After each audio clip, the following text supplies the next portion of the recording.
Okay, ladies and gentlemen, today we have the honor of having Bruce Lipton on with us today. And this is episode 227 of the Chiro Hustle podcast. And before we get too far ahead of ourselves, I just want to welcome you with a warm welcome from Luke and I to be our guest today. Who, me? Yeah, you. I was waiting. Oh, I'm so excited to be your guest. I didn't even know it was me. Oh, yeah. Hey, thanks, guys. I really want to appreciate it very much because we're entering a new world right now. And it's very interesting because if you look outside at the world and it looks like in total chaos, which it is, this is a very important sign. And people are afraid of the chaos. And I'm going, don't be afraid of the chaos, because without it, we are in a real serious problem, because civilization is facing what is called a sixth mass extinction of life. 5 times in the history of the planet, life was thriving, and some event wiped out up to 90% of life, and it started all over again.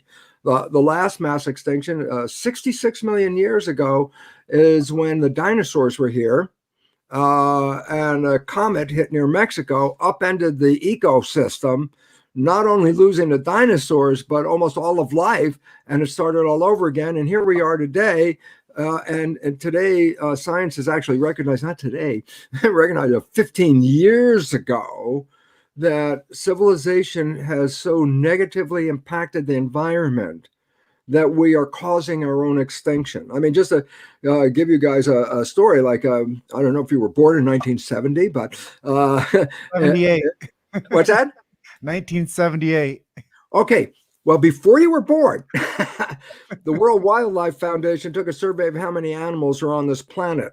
And then what they did was, just a couple of years ago, repeated that survey. And fact, 2/3 of the entire animal population of planet Earth has disappeared since 1970. There's only 1/3 the number of animals left. Another fact that, be prepared, that we've overfished the oceans, we've polluted the water, and disturbed breeding grounds to the extent there will be no fish in the ocean 2048. That's conservative estimate. And I say, well, why? We did that. We're destroying it. And NASA carried out a survey that said industrial civilization, the one we're in, is facing an irreversible collapse. Irreversible meaning it's going to collapse, and it's not, you can't save it. You can't go back and save this. And the reason why is the way we've been living is causing the problem. And so this is nature's wake-up call. We have chaos, economic, social, political, religious, racial. The whole damn thing is shaking up. And the reason is this: we have to rebuild a different way to live on this planet, where we learn to live in harmony with nature, rather than the belief that we can dominate and control nature, which is fundamental in the world of science. That's what we're doing. It's like, how's that working out? And I go, it's not working out that good. And COVID is another story associated with this. And COVID is really, I can't stick with the conventional story too much. I teach immunology, so I have a bit of an insight into what the nature of all this is. And I'll just tell you, the seriousness of the COVID virus is not because of the virus is that virulent. It's because people are that weak. That's the problem. And that 40% of Americans have 2.7 chronic illnesses. So over 40% of Americans, over 2 chronic illnesses. And I say, why is that relevant? A chronic illness taxes the immune system. And I go, so why is that relevant? I say, well, all of a sudden you get invaded by a virus. And I say, well, how's your immune system functioning? I go, not really good. I say, well, then the lower the functioning of that immune system, the more severe the COVID case is. That's basically what it comes down to. And that's why 80-90% of the people that have COVID didn't have enough of symptoms to go see a doctor or go to the hospital or anything, because they're okay. I had it myself. And I said, so what? Yeah, I had a flu. It lasted a few more days than I thought. But the reality is what? I now have antibodies. I'm resistant to the flu. You hide people away and say, okay, put them in quarantine. I go, And what's the consequence of that? And I say, the day you let them out of quarantine, you start the whole damn thing all over again, because nobody gained immunity in quarantine. The virus didn't go away while they're in quarantine. You just offset the bigger impact of a pandemic. And why is it relevant? And the answer is because in this new virus version, we have had coronaviruses for hundreds and hundreds and hundreds of years, and we even have immunity to most coronaviruses. What's different about the COVID coronavirus is that it hasn't been in our world of human population before. So that means almost everybody is going to get it to some degree. Now, how much immunological memory you have from the previous exposure will also determine the influence of the current infection with that virus. If you have a good memory, you have a resistance already. And that's why a lot of people didn't even know they had the virus, okay? But what's most important is simply this, is that the best way to manage the virus is to get the infection with a healthy immune system. And I have to tell you, I'm not pro-vaccine at all for a very important reason. I'm doing this from a biological thing. It has nothing other than I'm a biologist, okay? And I'm going to tell you this. There's a complete misunderstanding in the world about what are tonsils, those things in your throat.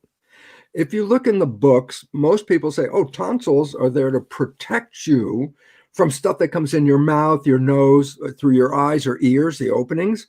If infective stuff gets in there, they say the tonsils are there to fight and protect you. I go, completely false. The whole meaning of a tonsil, that's completely false. A tonsil is a learning center for the immune system. It's not designed to make combat with stuff. It's designed to understand, make a memory, and then create an immune response. So it doesn't actually do physical protection. In fact, tonsils are open to the outside. There are channels connected to the lining of the throat, channels that open up. I say, where do they go? They go into the tonsil. I go, well, if you're trying to ward off an infection, why would you put a channel in there to open it up to the infection? The answer is, that's how it samples what's going on in your world. And those that have kids also know this. A baby instinctively will put everything in its world into its mouth. Anything in that crib, whether it's the dirty diaper, the hand, the foot, whatever. And I go, instinct, why? Because this is how the learning system, the immune system works. It's creating antibodies against those things. And I go, oh, so that's where the learning occurs. I go, yes, the tonsils are learning. I say, what if you take a needle and inject some crap under your skin into the muscle? I go, you bypass the intelligence of one of the most intelligent existing organisms in the universe as far as we know. You bypass the intelligence of the system. It's sort of like you're walking down the street and all of a sudden, boom, a pile of crap just came out of the sky, and go, where the hell did that come from? And the reality is, if you bypass the system, you're not supporting the system, number one. Number two, a child's immune system isn't really mature enough until about age 3. So when you start overburdening a child with a vaccine that came in illegally because there were no sentries to observe that, okay? I say, what is the consequence of that? I go, you have violated an intelligent system. You're not supporting the immune system by doing that. I'm not saying don't vaccinate. I'm saying vaccinate. With what? Oral vaccines. Why? They're the ones that are read by the immune system's intelligence. And so a vaccine injected bypasses intelligence. A vaccine taken down through the throat is engaging the immune system. Well, that's fascinating. You know, I like the strategy that you bring to this conversation today, talking about immunology and bridging that with biology, and talking about why our species is on a one-way passage to extinction. And as I listen to the message that you share with our audience today, I can't help but bring it back to the vitalistic approach of chiropractic and why it's important to let the body heal from inside out.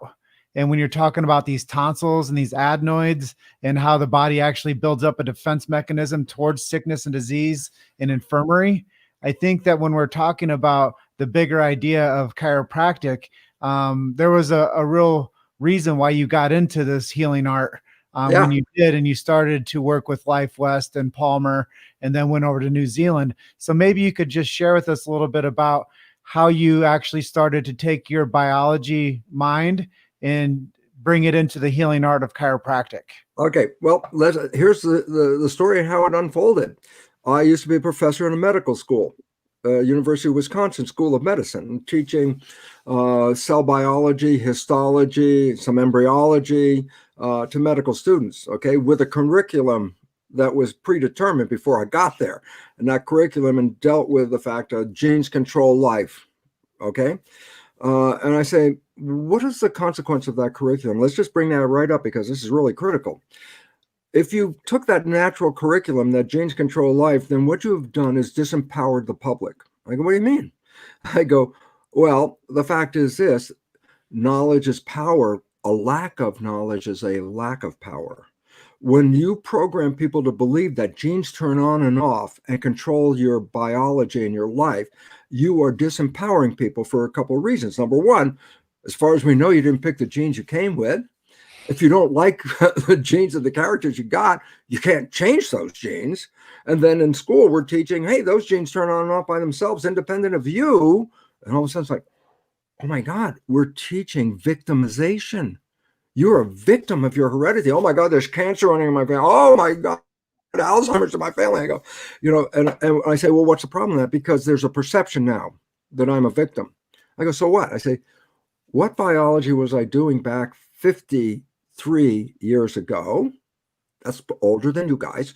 53 years ago, I was cloning stem cells.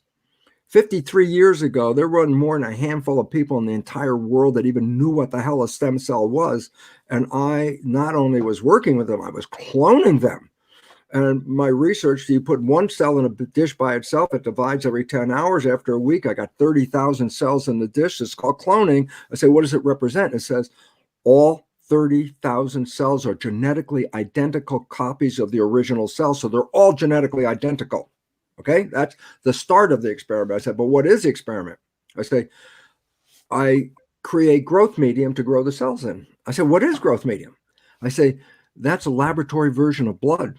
If I grow human cells, I say, what is human blood made out of? And then I make those compositions and put it in a dish and then put the cells in it and they feel at home. If I grow mouse cells, I say, what's mouse blood made out of? Make a medium for that and the mouse cells feel happy. So I go, so what? So I make the equivalent of blood, culture medium. But in my research, I changed some of the composition a little bit. So I made 3 different versions of culture medium, basically the same with slight chemical difference between all 3. Now, here's the experiment, and my whole world went upside down, and I actually had to leave the university as a result of the insight offered, and that is what? I now take the dish with 30,000 genetically identical cells. I put it into 3 different Petri dishes, and I fed each Petri dish a slightly different version of culture medium, which is environment. That's what the cells live in. So I had 3 environments, genetically identical cells in all 3, but in one dish, the cells form muscle. Another dish, the cells form bone. A third dish, they form fat cells. I go, wait, they were all genetically identical. What made them become this, or this? I go, environment.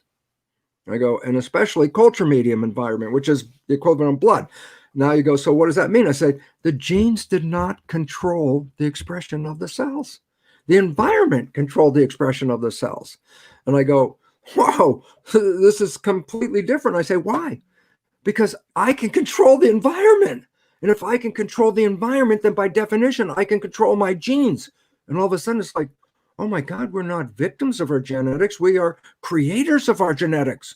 And I go, well, how does it work? And I go, hey, that Petri dish, plastic dish, cells in it, culture medium, equivalent of blood. And I go, a human is a skin-covered Petri dish because underneath our skin, 50 trillion cells. I go, oh, do they have growth medium? I go, the original growth medium, blood. I go, oh, so that the blood circulating through my body is controlling the genetics of my cells. I go, yes. What's in that blood? Well, nutrition, but that's basic for everything. But cellular signals. What are cellular signals? Growth hormones, emotional chemicals, all these different kinds of stress hormones. I go, these are chemicals. Where do they come from? The nervous system. I go, so why is it relevant? Because if there's an impedance on the nervous system, then the chemical information in that blood changes. Oh, yeah, but what happens if the chemical information in the blood changes? The growth medium? It changes the genetics of the cells. And you go, oh, wait a minute. My nervous system is reading the environment and adjusting my cells to respond to that environment. So epigenetics, the new science, which is what my research was, pioneer research in epigenetics, because epigenetics is, let me define it for the audience, really important because it's a revolution, total revolution. I go, this character is under genetic control. Genetic control means control by genes. So that's what we believed. What do we say? Our life is controlled by genes. That's what we say. Epigenetics changes because epi means above. What do they call skin? Epidermis. I say, what does that mean? It's a layer above the underneath layer is called dermis. Epidermis means above the dermis. Now I say this character is under epigenetic control. What does that mean?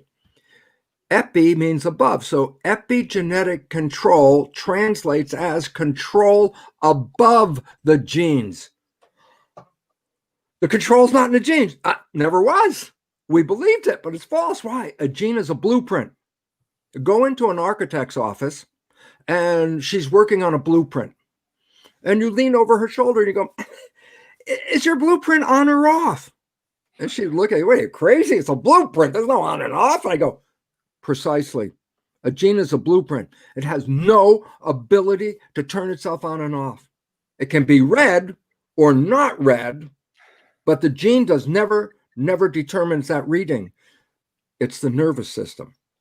Epigenetics in conventional science is, yes, environment controls genetic expression, like I did in the culture dish, right? And they always say environment controls. And I go, yeah, that's true. But medicine hasn't taken the most important step, and that is what? My cells in my body respond to the environment, but not to the real environment. My liver cell doesn't know what the hell's going on out here. I say, how does my liver cell respond to the environment? I say, because my nervous system is reading the environment and sending signals about what's going on in that environment via the blood, via the nervous system, then via the blood to my cells. So I say, my cells do not read the real environment. They read my interpretation of that environment through my nervous system. I go, yeah, because the nervous system is reading the environment, puts an interpretation, good environment, scary environment, healthy environment, whatever. That's an interpretation. I say, then what? I say, then the brain releases chemistry through the nervous system that complements that interpretation. Is it a happy environment? I release happy chemicals. A scary environment? I release stress chemicals. I go, oh, so how you see the environment, it changes your biology. Fact, all my wonderful Chiros out here give you this most important fact. I'm going to give it to you. It's going to come into your conscious mind, and you're going to go, okay, I got that fact. And I'm going to say, the problem is, to make that fact work, it has to go from your conscious mind into your subconscious program. And this is why our conscious minds generally are so smart, but our lives don't match the smartness of that. I go, why not? Because we're not running our life with our conscious mind. Only 5% of the day is conscious mind in charge of your biology, your chemistry, your nervous system. And conscious mind is the wishes and desires. Yeah, I want to be healthy. I want to be happy. I want to have a great thing. I go, 5% of the day is when that conscious mind is running. I go, then what? I say 95% of the day Your biology and behavior is controlled by your programs in the subconscious mind. I go, why? Give a simple explanation. Consciousness, when it's driving the vehicle, the body, let's say there's a steering wheel, it's driving me to what? Consciousness is creative. It drives you to wishes and desires. I want to go to Chiro school. I want to have a great relationship. I want to have a great practice. I go, consciousness. But consciousness can think. I say, so what does that mean? I go, well, if you're driving, you're looking out the world and you're driving into this world. But I say, thinking is not looking out. Thinking is looking in. A thought is on the inside. So, hey, Luke, while you're sitting there right now, I got to say, hey, tell me what you're doing on Monday. And you go, well, it's not written in front of you. I go, no, you could think about it. I bet you can come up with an answer. But that answer is not out here. The answer is in here. The point. When you are thinking, you redirect the focus of the conscious mind to inside processing. You let go of the control of outside processing.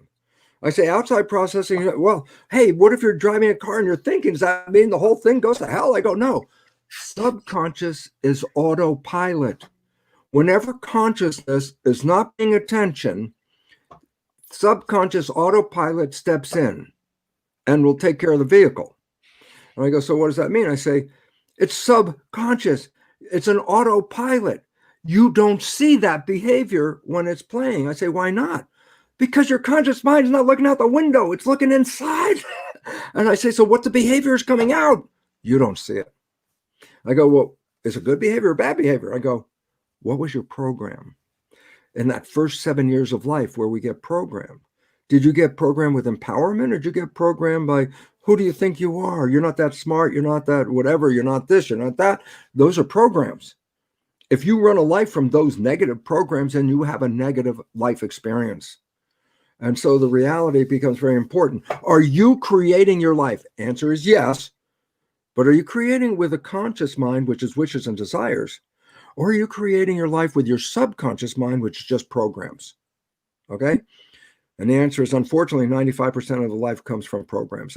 I've given the same story 30 years in my lecture. I'm going to say it again. Why? Because I haven't found a better one. But when it comes up, I will make a new one. But right now, here's the old 30-year-old story. It goes like this. You have a friend. You know your friend's behavior very well. And you happen to know your friend's parent. One day, you see your friend has the exact same behavior as their parent. This excites you. I can't wait. Hey, Bill, you're just like your dad. Back away from Bill. The first thing Bill's going to do is, how the hell can you compare me to my dad? I'm nothing like my dad. Everyone laughs because there's a personal experience with that. And I go, what does it represent? Everyone can see Bill's behavior except for Bill. Why? Why can't Bill see it? And why is he playing this behavior? Because 95% of the day, Bill is thinking. And now he's going to play the behavioral program he downloaded by observing his father and his mother. I go, are these programs good? Well, up to 70% of the downloaded programs are disempowering. So right away, there's a problem. And I go, so why is it relevant? Well, why is he playing these programs? He's thinking. Does he see the behavior that's coming out? Nope, because he's thinking. Does everybody else see the behavior and respond to that? Yes, they do. Then I go, conclusion? We are all Bill.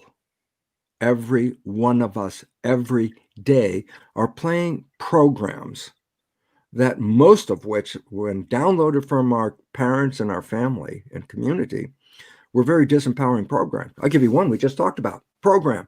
Your life is not under your control. It's under the control of genes. You have a cancer gene. Oh, you're going to get cancer. I go, that's a program. I go, why? Because first of all, here's a little sidelight. There is no such thing as a cancer gene. There's not one gene that causes cancer. There are genes correlated with cancer, but they didn't cause it. Give you an example. Women are so, rightfully nervous about the fact they might have the breast cancer gene, BRCA1 or 2. And they go, wow, my God, I just got diagnosed. I got this breast cancer. Oh, I could get breast cancer. And that is, unfortunately, a very negative psychology with negative chemistry that comes out, okay? But I say this, wait a minute.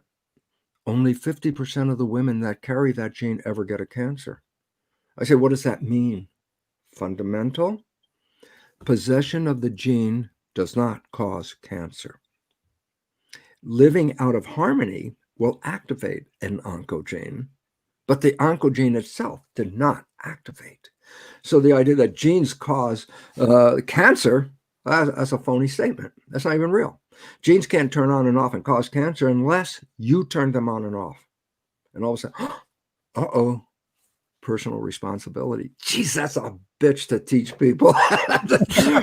You are creating this.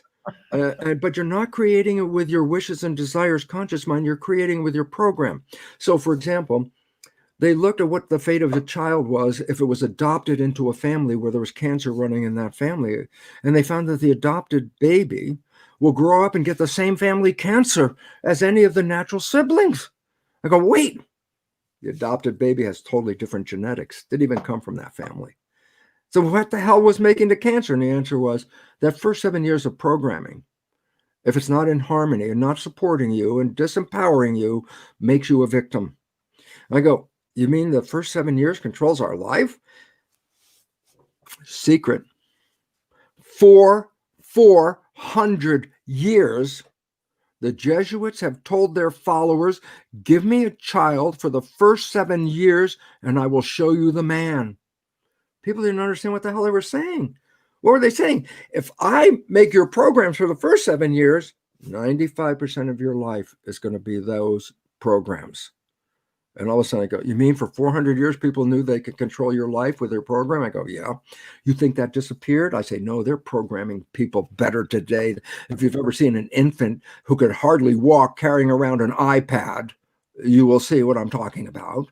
Programming is going in. So I go, so why is all this relevant? Well, programming is the work of the nervous system. Ha ha. Wow, now what? Well, if I interfere with that nervous system, I say, how?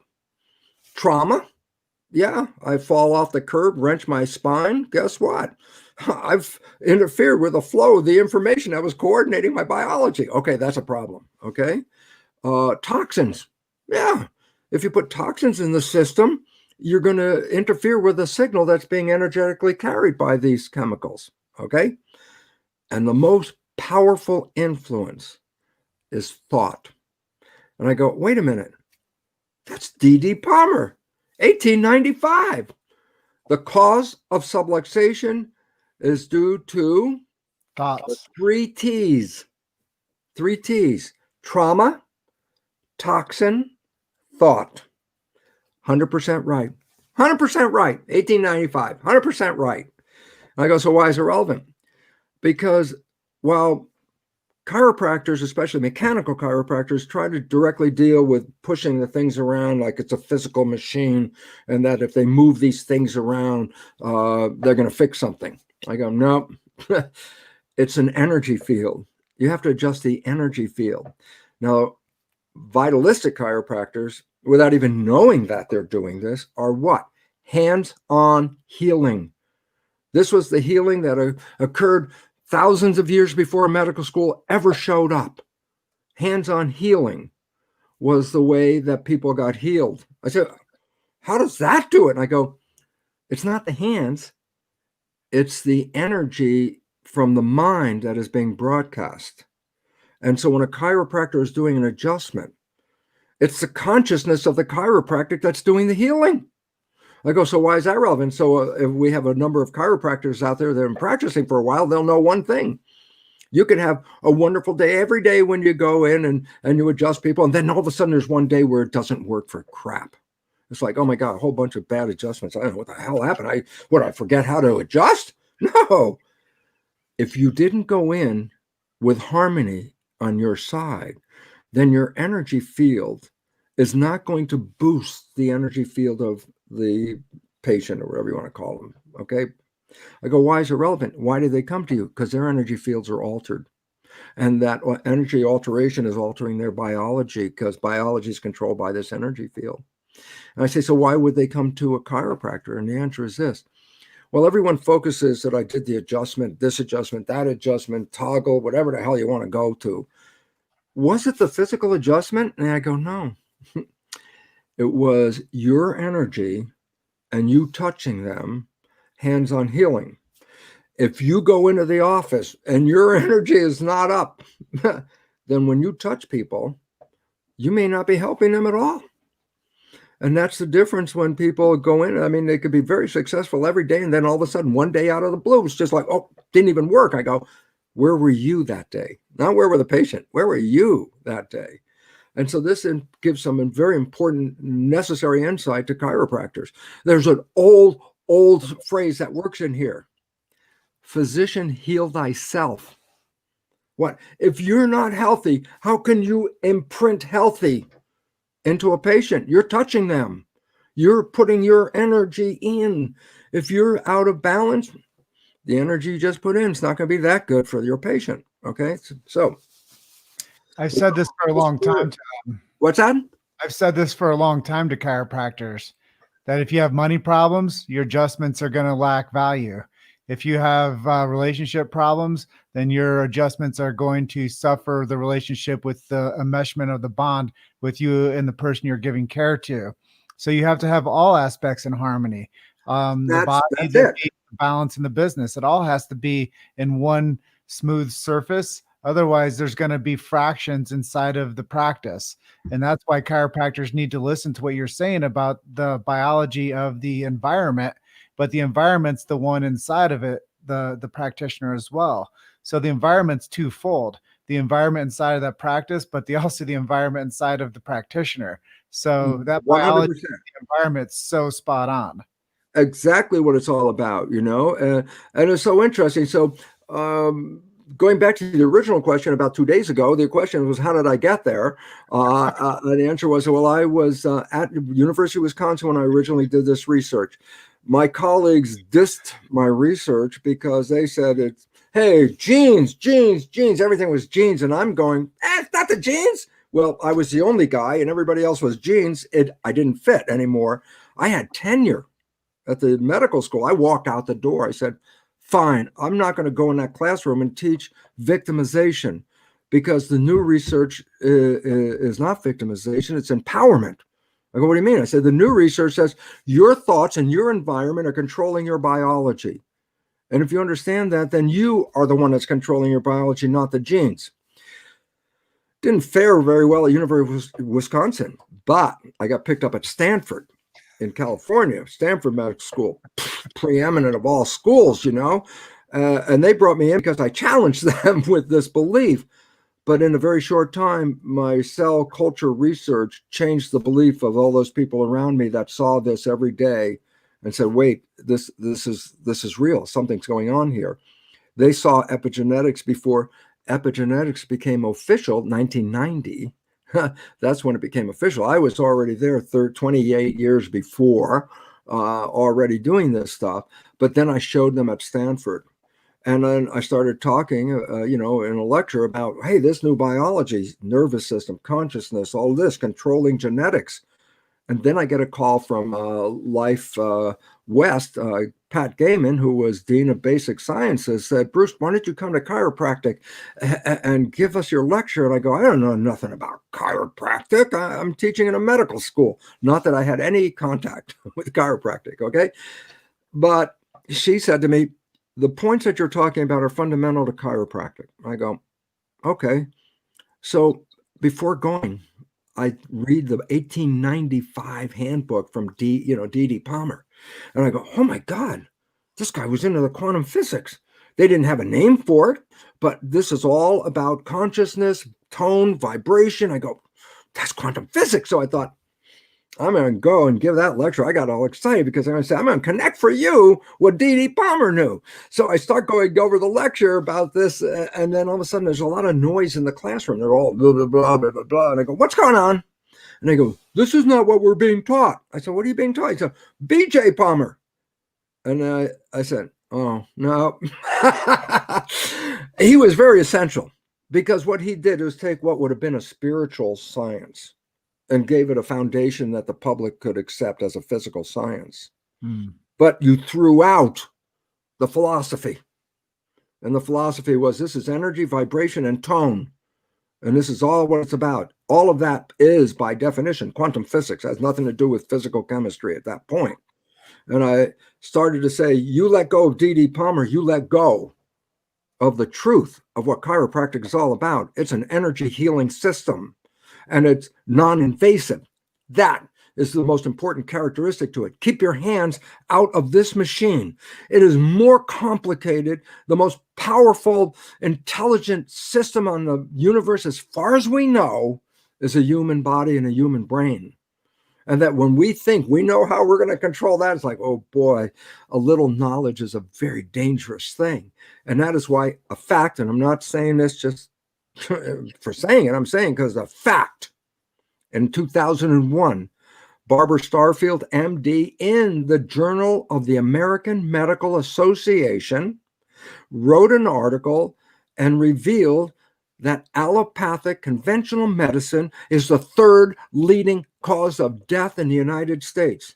Cardiovascular disease 1, cancer number 2, and the Latin name, iatrogenic illness, is number 3. Iatrogenic illness is defined as illness as a result of medical treatment. Okay, that was 2001. Guess what? The British Medical Journal, within the last 2 years, repeated this research. Guess what? Medicine is the third leading cause of death still in the United States. It's not a suggestion, it's a fact. I go, so why? Because they're operating from Newtonian principles that separate the physical realm from the energetic realm, throw out the energetic realm, and think you can fix everything in here through physical intervention. I go, nope. Nope, you violated the intelligence of the system. The intelligence system is an energy. And so fact, this is a fact. The most valid science on planet Earth is quantum physics. There's no other science that has been tested more and affirmed to be truer than quantum physics. So if you're going to argue with the science, quantum physics would be the last one you should argue with. Okay. And I say, yeah, but what's the most important point? In quantum physics, from day one, it has been recognized that consciousness is creating our life experience. You want to change your life experience? Don't change the physical body. You change consciousness. And I go, what about chiropractic and quantum physics? I go, it is the exemplar of quantum physics. When you realize as a chiropractor, you are changing an energy field. It's a quote from Albert Einstein. You ready? This is a big one. Short quote, big meaning. The field is the sole control of the particle. The field controls matter. That is number one principle in quantum physics. Consciousness is the field generator. And in fact, in an article in Nature not that long ago, Nature is the most prestigious scientific journal on the planet, there was an article by a quantum physicist from Johns Hopkins, Richard Conn Henry. The article was entitled The Mental Universe. Now remember, this is in Nature. And I say, I will just give you the last sentence of that entire article, not even big article. The last sentence reads, the universe is immaterial. It's mental and spiritual. Live and enjoy. That is the closing sentence in a science article in the most prestigious scientific journal on the planet, Nature. Yep. What did it say? This is an illusion, this physical thing, which if we had many hours, I would go into explain it, which I do in my lectures. But this is an illusion of light, number one. I go, what do you mean? We're made out of energy. Energy is invisible. Well, if energy is invisible, then how can I see you? How can you see me? And I go, it sounds like a joke. And everybody laughs. I go, because the lights are on. I go, this is not a joke, though. I say, what do you mean? Light is photons, particles of light, photons. I go, when the light is on, the photons hit the energy field, you, but are deflected back. You don't see me. You see a veneer of photons. And that's how CAT scans and MRI scans, all those things work. They show you all the body parts. I go, yeah, but it has nothing to do with light. Those scan systems only read energy fields. I go, oh, the structure of your body is read in energy fields. I go, you are energy fields. And the relevance about that is that means you must change your consciousness from a Newtonian universe of matter and energy as opposing kinds of things. I go, no, it's a unity. Everything is energy. And quantum physics is all that science. And chiropractic is predicated from 1895 on influencing energy. It was from the very beginning the most harmonious with the most valid science that didn't even exist then. It was ahead of the game. And one of the things I would like to just kind of interject with is very fundamental chiropractic philosophy is the body needs nothing extra in it. It simply needs no interference. Right. We want to talk about the energy field. Now we're talking about why chiropractic is so effective as a healing art, because it doesn't add anything in or remove anything. It just removes interference from the physiology, and the physiology gives the momentum to what you said earlier, the nervous system. And when the nervous system is in harmony within the environment, then the outside in sickness doesn't invade and kill. It invades and it becomes used, and it becomes something that's more effective for the genetic expression of survival.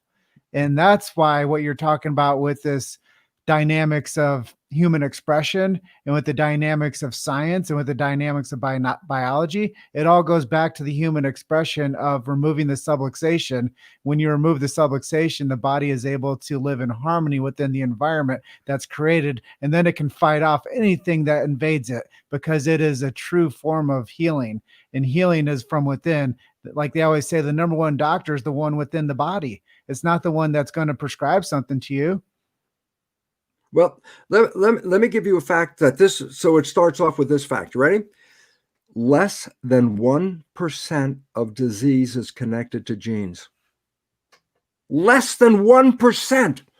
I go, then where the hell is all the disease coming from? 90% is coming from stress and lifestyle. I go, so why is that relevant? Because those are controllable by you without drugs and chemistry and operations, and you don't need that.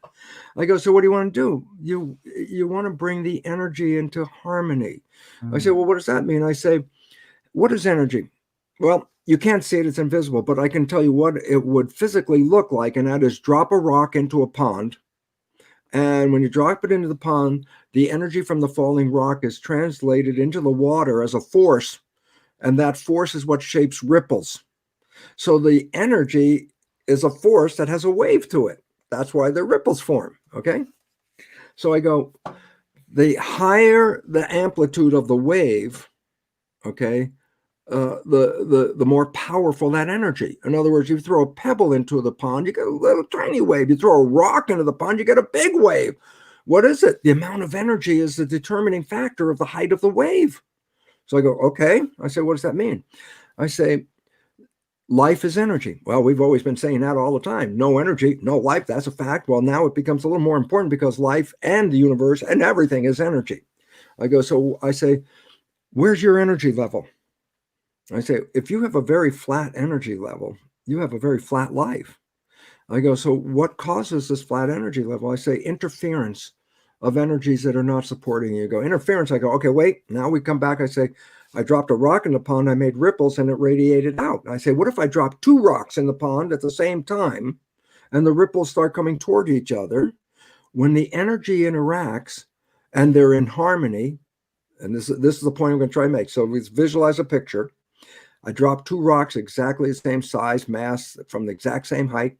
They're exact same height. And I drop them at exactly the same time, that the ripples that result are exactly the same. They're in harmony. They're both going up. They're both going down. They're both going up. And I say, what happens when those ripples meet each other? And the answer is, when two energies come together, you add up the values of the waves. So I say, well, what if both waves go up one, down one, one up, one down? I say, what happens when they come together? I go, well, 1 + 1 is 2. All of a sudden I say, oh, so the normal ripple was this high, but the combined ripple is this high because you combine the energy of two of them. Does that make sense so far? So two energies in harmony add up together. Let me give you a scientific name, so it's not all baloney here. A scientific name is simply this. It's called interference, wave A interfering with wave B, but it's called constructive interference. I said, what does that mean? It means that when two waves come together and they add up and make more powerful energy, that's a construction, okay? And I say the vibes are recognizes this. I say, so what does it represent? Constructive interference means good vibes. What does that mean? You get more energy. You're around somebody who has the same energy as you. The two ripples of you and them come together.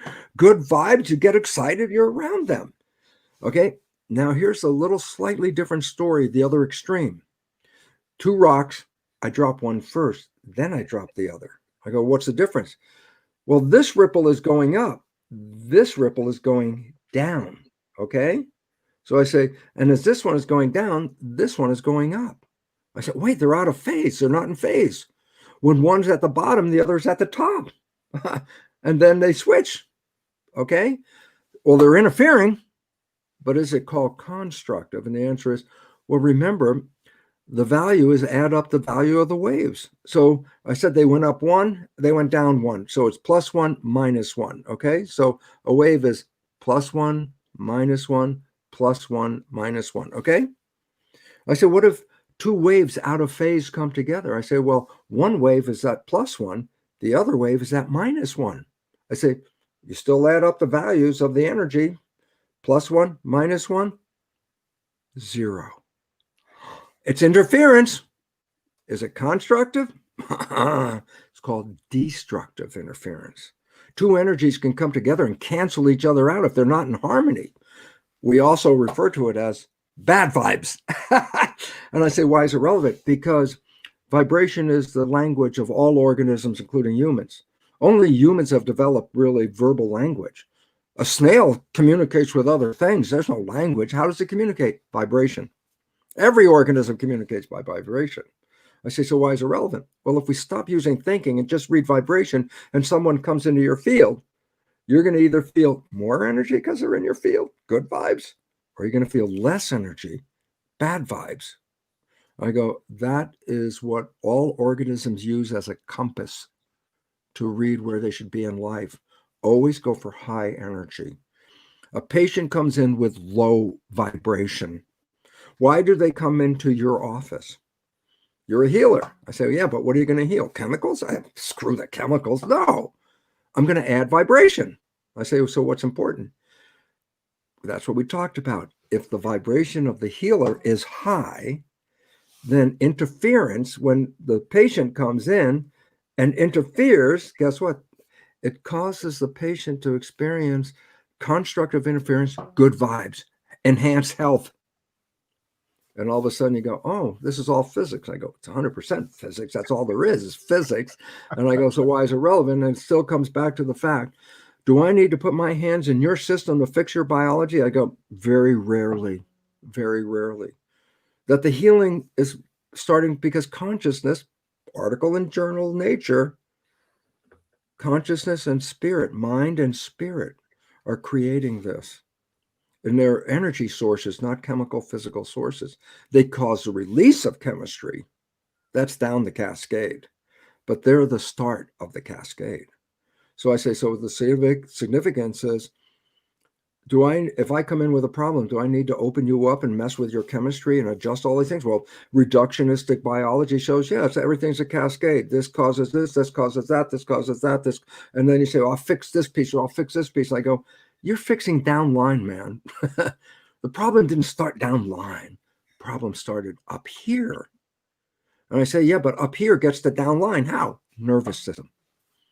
Interfere with that nervous system, you lost the communication. When you start breaking down the communication, the vitality of the system falters. That's when it starts to show symptoms of not being in harmony. And I say, so what's the difference between a vitalistic and a mechanistic chiropractor? Okay, little side story. I take a piece of iron and a file, and I file it down, make a pile of what is called iron filings, iron dust. Okay? I put the iron filings in a salt shaker, and then I sprinkle it on a piece of paper. I get a random pile of iron filings. Every time I do it, I get a random pile of iron filings. And then I go, well, wait, this time I put a magnet underneath that piece of paper. Now, when I sprinkle the iron filings, it's not a random pile anymore. Now they form that very ornate structure of the magnetic field. I go, so here's the point. Matter without field, no pattern. Matter in a field, pattern. Okay? So I say, well, what if I come in and my physical body, the equivalent of the iron filings could be cancer. That's another one. I say, what caused the cancer? And you would say the iron filings, the cells I say, no, the cells didn't cause the cancer. The field caused the cancer. That goes back to the Einstein quote. The field is the sole governing agency of the particle. And I go, so when you sprinkle the iron filings, the distribution of the filings is not based on the filings, it's based on the field. So let's say now I come in with a subluxated pattern. And I go to a mechanical chiropractor. What are they going to try and do? Push the iron filings around, make that field come back. I go, temporarily, that's a really cool move, because temporarily, all of a sudden, that person will be responding to a better field. But the filings are controlled by the field. So even if you push them into a new organization in a short time, they'll come back to the original field again. And that's why the patient keeps coming back for the same damn adjustment. The adjustment worked, but you only pushed the filings around. You didn't change the field. And as a result, you have to keep resetting the iron filings. The mechanical chiropractor has to have the patient keep coming back, push the iron filings back in. Patient walks away. Doc, thanks. I feel really good. And then in a very short time, the iron filings go back to the field and they're back in the subluxated state. I say, what about vitalistic chiropractors? Oh, no. They're not so interested in pushing the iron filings around. Vitalist energy, changing the energy of the field. And then all of a sudden the pattern becomes stable. If you push the iron filings are not stable, they'll come back to the field. If you change the field, then the new form of the iron filings is now stable. So that is the primary difference between a vitalistic and a mechanistic chiropractor. Both work. But the mechanistic one has a much shorter span of effectiveness than a vitalist who changes a field, because that now creates a new distribution of those iron filings without you pushing them around. I got called into from Stanford to Life West, gave the lecture, and all of a sudden realized vitalistic chiropractic, that's my audience. Why? They are already predisposed to recognizing the role of energy, which is fundamental to the basic science of the universe, quantum physics. Mechanical chiropractic, that's allopathic reductionistic mechanism, and effective short term, but not really effective for long term. So where do you see pharmacology and the practice of medicine going in the next 10 years or so? And how do you see chiropractic changing? Well, the idea is this. Pharmacology is the reductionistic approach from conventional allopathic medicine. It says there's a pathway, it's not working right. If I put some chemicals in there, I can adjust the pathway. I go, you never heal the damn thing. And then the side effects of the chemicals are worse than the effect of the chemicals, and generally.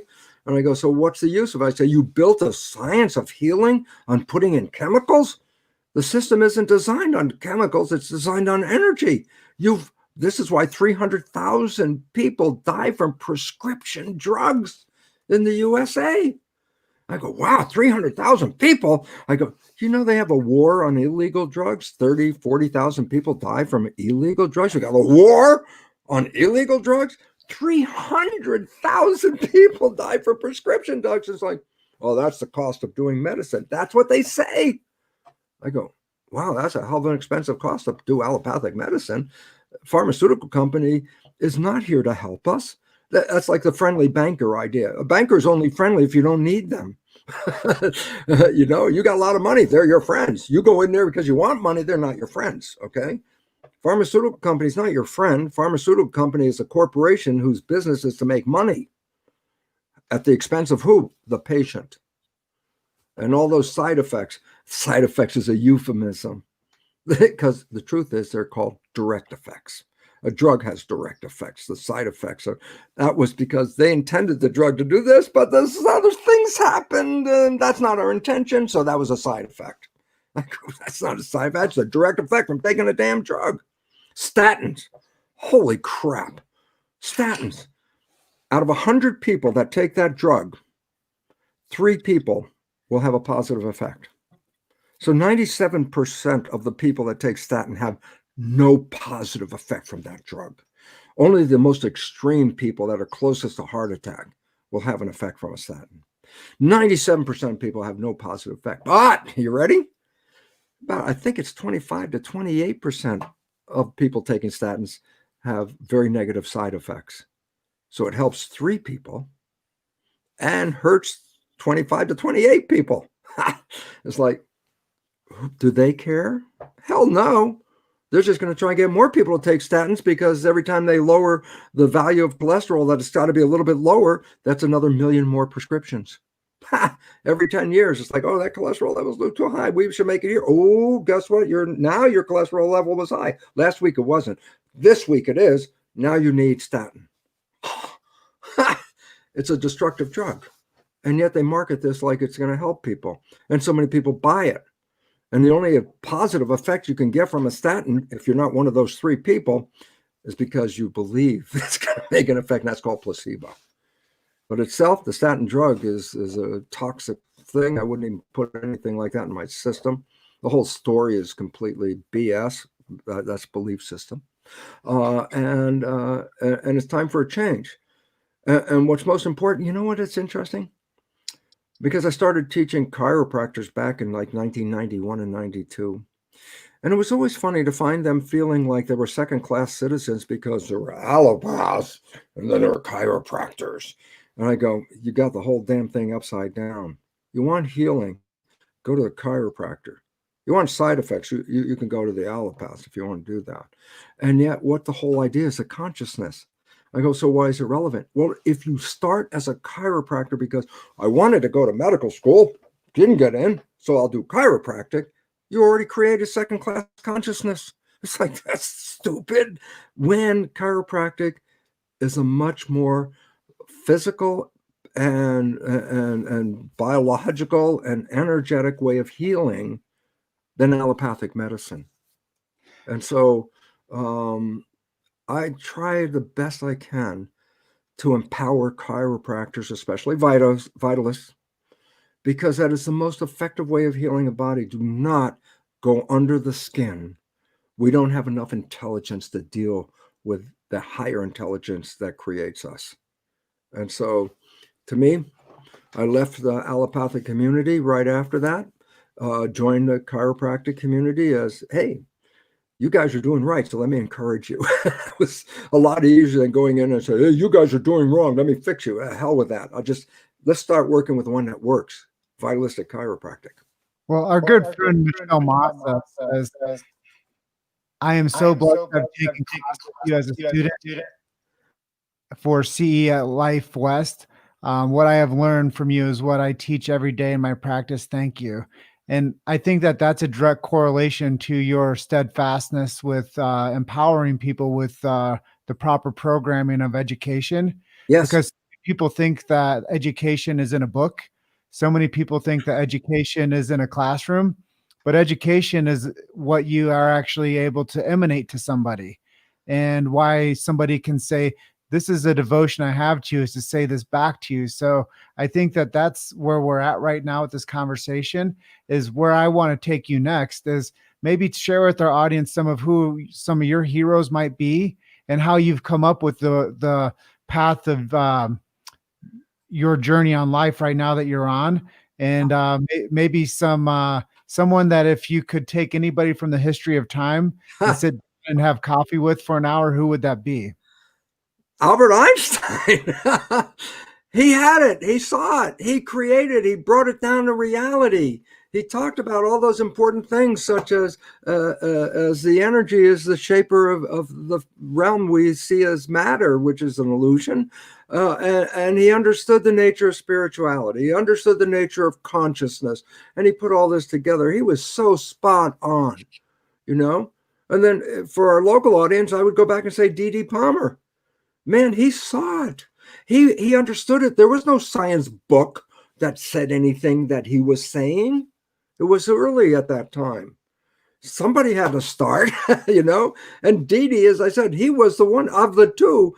BJ made chiropractic accessible to the public by taking the spiritual healing, the woo-woo, out, but at the compromise of lessening the value of the energy, that's a compromise. I go back to D.D. Palmer. Currently, you know, my dear friends include, Guy Reekman, for example, Brian Kelly, just a wonderful array of vitalistic chiropractors that said, I am following my truth, irregardless of what conventional people are saying, because they already knew that this vitalistic chiropractic was exactly what is necessary to help people. Now, chiropractic doesn't do surgery. Of medicine, the only real thing that's medicine has done is surgery. Okay. And I go, well, why? Why is that? Well, if I, you know, break my leg or, you know, get in a car accident, I'm cut open and stuff like that. Chiropractic is nice, but it's not going to really help me where I need a physical mechanic to fix a physical machine at that point. But the operation of the machine, here's an interesting fact. When a vehicle comes out of the factory, 99% of those vehicles came out, tested, working, everything cool. And then I say, yeah, but then they ended up in a junkyard. Did they end up in a junkyard because of vehicle failure or driver error? The answer is very small number of vehicle failure, almost always driver error. I go, this is exactly true with biology and health. Driver, vehicle.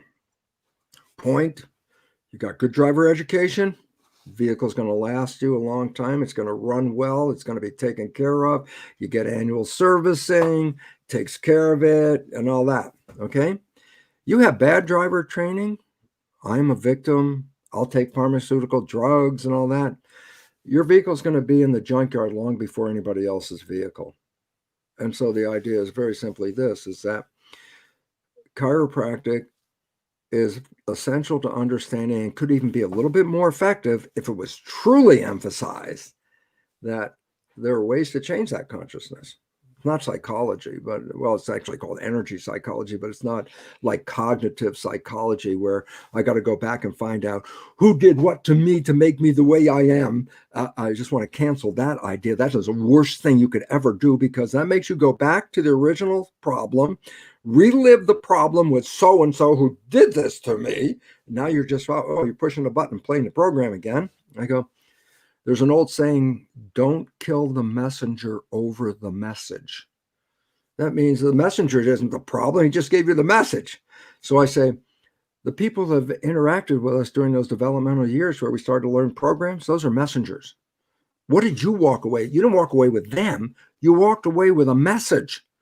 To go back and blame those people, that's it's irrelevant. You don't even have to go back. That's even the better part.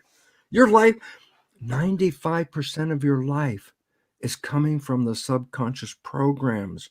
Your life is a printout of your programs. I say, because you don't know the damn programs. I say, yeah, because you know what? You were being programmed before you were born, the last trimester of pregnancy. You were programmed a whole year when you were 0. You were programmed a whole year when you were 1. You were programmed a whole year when you were 2, 3. Now, you might at some point start to catch some recognition 4, 3, 4, 5. But guess what? The basic programs that went in before 3, you have no awareness of. Really, you weren't there. There was no consciousness. You have no idea. I say, how do you know what your programs are? And I go back. That's what I was saying. 95% of your life is coming from your programs. Your life is a printout of your programs. All you have to do is look at your life and go, the things that come in that you like, they come in because you have a program to encourage them.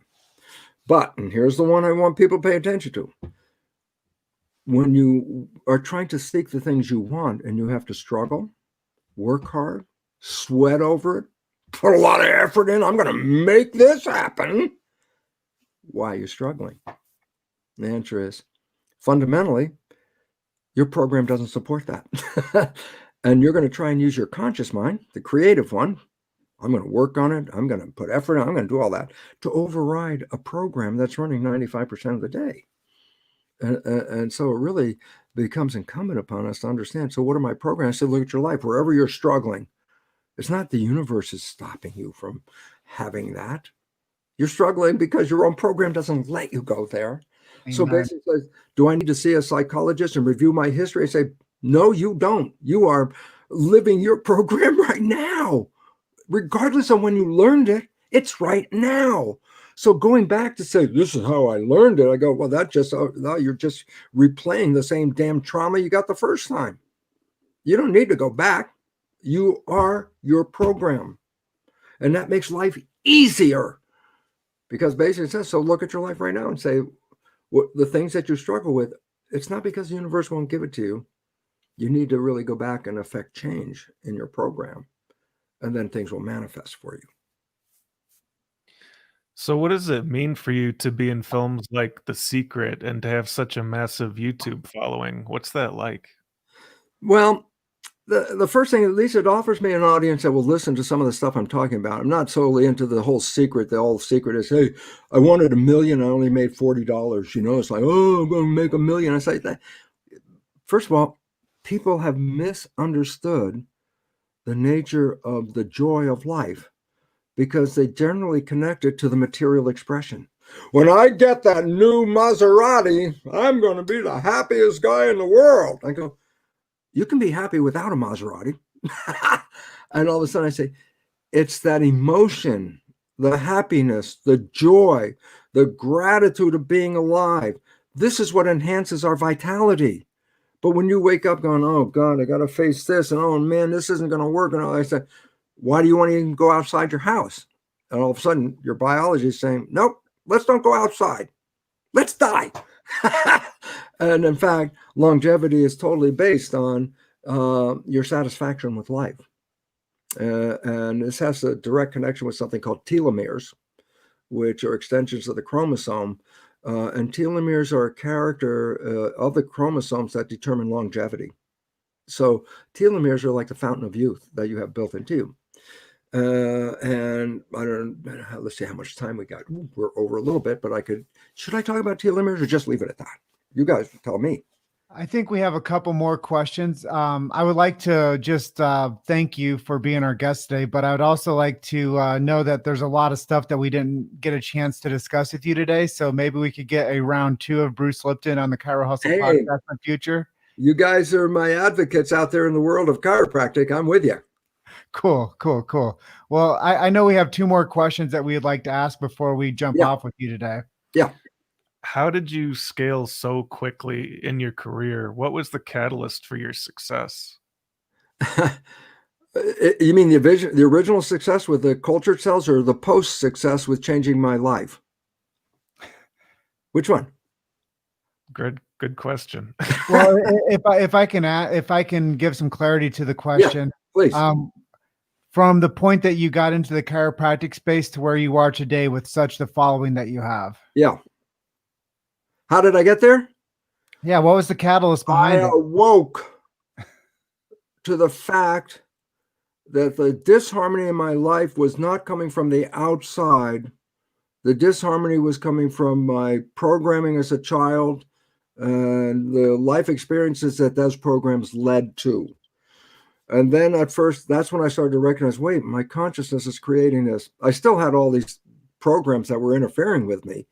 But then I started to learn there are 3 ways to change this consciousness only, the subconscious. And I go, why is it unique? The creative conscious mind, by definition, is creative. The conscious mind is creative. I can go watch a video, listen to this lecture, read a book. I can go, aha! And I just change conscious mind. It's creative. Subconscious mind is called the habit mind because those are habits, programs. You push the button, play the program. Okay. We generally give a very negative attitude toward the subconscious. I go, no, that subconscious is a brilliant device. For what reason? I say, well, hey, listen, guys, when did you learn how to walk? Oh, before you were 2. Are you still walking? Oh, that's a program. Oh, you could be 100 and you're still walking? Yeah, because it was a program. So there are very good programs on managing our lives, but then there are programs that we get that don't enhance our vitality, but take away some. Those are the negative programs, okay? So I say, well, yeah, but how do I know the negative programs? Well, we just mentioned, look at your life. It's a printout. And I say, well, you want to change those programs. I go, that's where the problem has always come from, because there's always this belief, well, now that I become consciously aware of it, of course, my life is going to change. I read that self-help book, boy, I'm going to be different now. I go, your life didn't change after you read the self-help book. You became more knowledgeable, but that knowledge did not become part of your life. If you took a quiz, that knowledge would be useful and you would pass it. But did that knowledge change your behavior? No. Because that's not how the subconscious learns. It learns in a different way. That is why there's a disconnect between our wishes and desires and our ability to change our life. Wishes and desires, creative conscious mind. Subconscious mind's habit mind. First word, habit. I say, why is it relevant? If that mind would change, just like changing, it wouldn't be a habit anymore. A habit is, I've got a program. I do not want it to change. I learned how to walk. I don't need to change this habit. I don't want anything to change this habit. I'm doing really good with it. So a habit's going to last me for as long as I live. Okay. So I say, yeah, but then a habit mind resists change. I go, yes. And that's where the problem comes from. Because I'm going to say, okay, here's a failure of most people. Conscious mind. I could have a better way of life if I do this. So conscious mind's going, come on, Bruce, you can do better than this. Why don't you do this? Why don't you do this? You can do better. And then it doesn't seem to work. And I go, why not? And then the first question is, who are you talking to? I'm talking to myself. I'm talking to my subconscious. I go, there's your problem. There's nobody in the subconscious. It's like a hard drive in a computer. You want to change your program in a computer? Go ahead and talk to it for a while and tell me when the damn thing changes. It's not going to change a program. I say, you want to change a program? Then there's a way to get access to the program. I said, well, how is that? And I said, the first 2 fundamental ways are the ways we got the damn programs.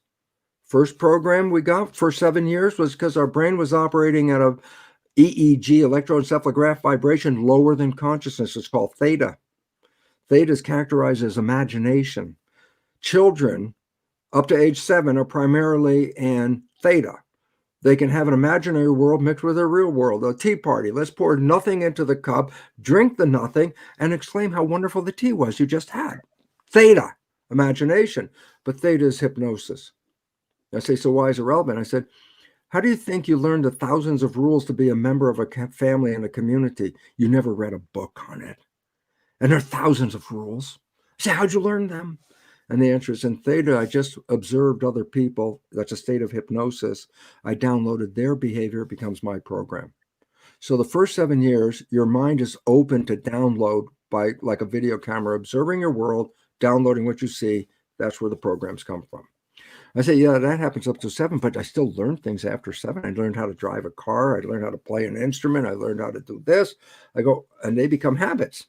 Driving a car, once you know how to drive a car, you don't have to think about it. You never do. In fact, once you learn how to drive a car, you put the key in the ignition and you're thinking about where you're going, what you're going to do, and all this stuff. And not like the day one when you got in that car when it's like window, mirrors, pedals, engine sound, all these things.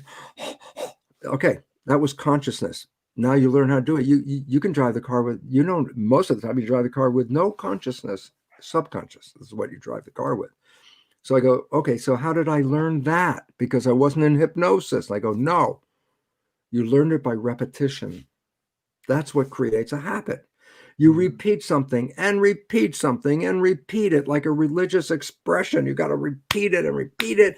Practice it, practice it, practice. That's how you learn how to play an instrument. That's how you learn how to drive the car.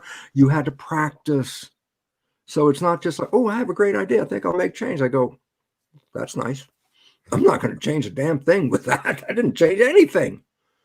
I like the new agey thing is called fake it till you make it. I say, what does that mean? I say, you are an unhappy, miserable person. You don't want to be this way. So you want to be happy. I say, then all day long, repetition. You say to yourself, I am happy. I'm in spite of whatever crap is going on. I am happy. I am happy. I am happy. Repetition. There'll be a day where you wake up and guess what? You wouldn't even have to say I'm happy.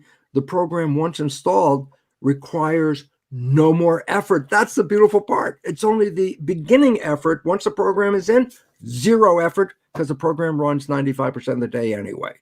So the idea is, so the first two ways of doing it is hypnosis. Second way is repetition. And the third is a new way called energy psychology, which is a way of engaging super learning. Super learning. I say, maybe you've seen somebody read a book, they take their finger and move it down the page, just like that. Just as fast as I move that finger down, I would read all of the printed text on that page, just going like that. That's called super learning. A person that can do this can go into a bookstore, open up a book, read it in 5 minutes, put the book back on the shelf. I go, but if you can engage super learning, then you can increase the download capability. And so there are a variety of modalities called energy psychology, which open up a super learning character so you can download a new program, not in days or weeks, but in minutes. And this is necessary at this time because human behavior programming is causing our mass extinction, which we talked about in the very beginning. And if we want to survive, we have to change our consciousness. And so necessity, being the mother of invention, offered, hey, here's a new way to change consciousness. Do it in minutes. And this is really vital to us right now. And you don't have to be a psychologist. It's not psychiatry, because remember, it's not going back. It's looking at you right here, right now. What is your issue? What do you want to change? It didn't say who caused what, why it happened, when it happened. It's irrelevant. So is it violating chiropractic to do energy psychology? Go, absolutely not. As a matter of fact, that is the most effective way of healing, doing two things, doing an adjustment and energy healing. Why? Because then they won't keep going back into the old program, the old form again. And you go, yeah, but then maybe they won't need so many adjustments. I go, yeah, that's true. But guess what? You'll be so damn successful that they will send people, you'll have people lined up outside your door, because when you start to show people how effective they can change, they're going to tell everybody else, well, I used to be this way, but I went to this chiropractor and look at me now. And that, my friend Bruce, is why they call it a healing art. Yeah, and that's why they call it medical practice. They're still practicing. They haven't got it down yet. So I don't do medical practice. Well, Dr. Bruce Lipton, it has been an honor, but we have reached the edge of our time for today. I will love to come back and talk with you. You guys are wonderful. You're doing a great service. And all of those people out there in this community right now, I honor every one of you for this. All of you are leaders in a field that you didn't even know you were doing it. You are changing healthcare. Healthcare is not invasive. It's facilitated. And the significance of this wonderful audience that we have is you make a difference in this world. And no pharmaceutical drugs, folks. No drugs, no injections, none of that crap, because there are more powerful ways, and chiropractic is one of the more powerful ways of changing an individual's life without interfering with the mechanism. And that is one of the most important directions healing must go into. Don't mess with this mechanism. It's an adjustment of the running of this mechanism. Well, I honor you for your time today, and thank you for being our guest on the Chiro Hustle podcast, episode 227. If people want to know more about you and your programs, where can we send them to? A possible website or very simple resources? Jim, Luke, again, thank you very much. Thank you for this opportunity to talk to this amazing audience. Okay.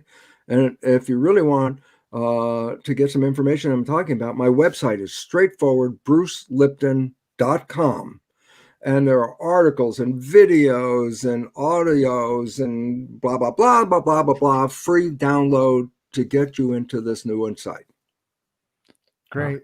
Thank you so much for being our guest today. And we will book you for episode 2 very soon. I would love to be back with you guys. So thank you. And again, special thanks to our audience, the people that are making a difference in this world. Thank you all. Thank you, Bruce. Talk soon, my friend. All right.